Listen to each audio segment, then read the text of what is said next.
There's no doubt about Tony Abbott. He'd make a very repealing Prime Minister. He wants to repeal just about everything that's happened since 2007.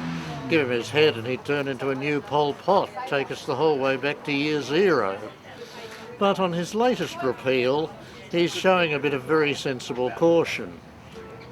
To a riotous meeting of clubs opposed to Labor's poker machine legislation, Abbott says that he predicts the party will repeal it.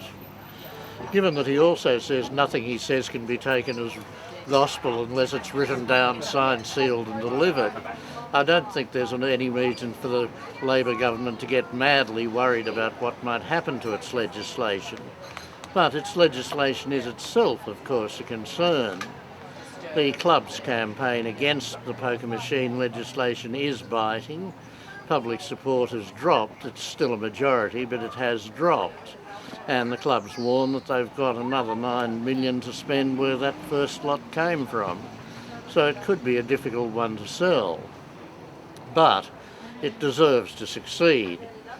The clubs warn that it's going to mean the ruin of civilization as we know it, and the same polls show they're not entirely to be believed, which is just as well. First up, they've got form. Every time any legislation is brought in to limit poker machines in clubs or extend them to hotels, as happened not all that long ago, the clubs cry wolf. They say ruin is on the way, communities will fall apart, football teams will no longer be funded, orphans will be cast out on the streets, and of course it never happens. The other reason not to believe them is their own research, which was leaked a couple of weeks ago to the internet, and that showed that, sure, their profits would take a hit of about 10%. But that note is their profits, not their total revenue, which would still be very, very healthy indeed. And as for their charitable organisations that benefit from the clubs, well, the clubs give back just 3.7%. That's right, 3.7. Far less than they pay their directors.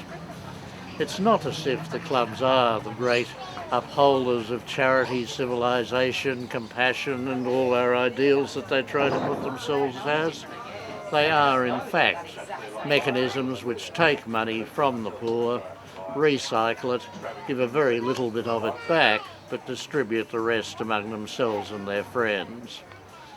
Their advertising is potent, but it should be taken with not just a grain of salt, but a clear disclaimer from the people who run it.